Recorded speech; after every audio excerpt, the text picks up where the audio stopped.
欢喜过后，来关心这个不幸的消息，在台中昨日发生死亡的车祸。一个20岁夜间部姓林的男大学生，骑车经过太平区太体东路的时，可能是因为一只离笼鸟向向走出来，地师讲呢，伊失控冲去对向的车道弄到铁围篱，所以后壁的女骑士嘛弄到这只离笼鸟摔倒在地，两人有重伤被送去病院，不过这个姓林的男大学生头受重伤嘛救无活。附近的乡亲讲，这个车祸地点是丰信道路。流浪的鸟甲狗真侪，平时若赛车、骑车，拢唔敢驶伤紧。校方是讲，这个男大学生这学期才为宜兰转过来尔，平时上课真认真，想不到下课半路发生不幸，会提供慰问金和家属协助处理后事。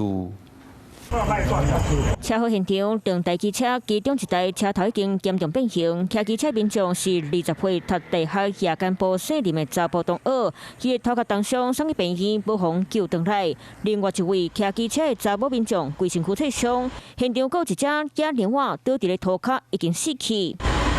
死亡车祸发生在台中太平的太体东路，警察根据现场状况和看到的民众讲，检判当时死亡的查甫大学生是拄下课要返去厝，不过骑到太体东路时，看到野鸟敢若飞着要闪伊，或者是弄着，规台车冲到对向车道，弄着飞离遐。所以后壁下班骑车经过19岁骑机车民众，弄着野鸟，嘛家己冻摔在地。然后嘣，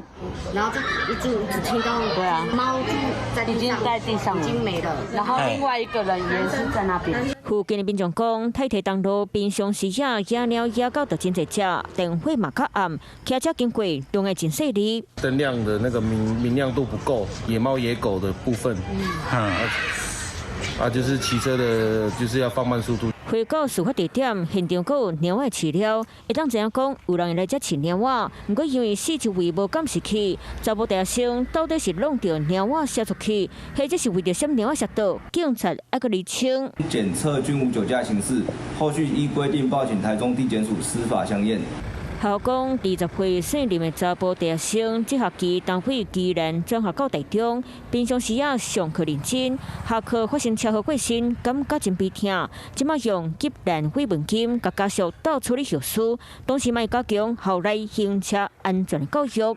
Hello， 我是林明瑞。想要抢先掌握最及时的新闻资讯吗？赶快订阅、按赞、开启小铃铛，锁定我们华视新闻的 YouTube 频道。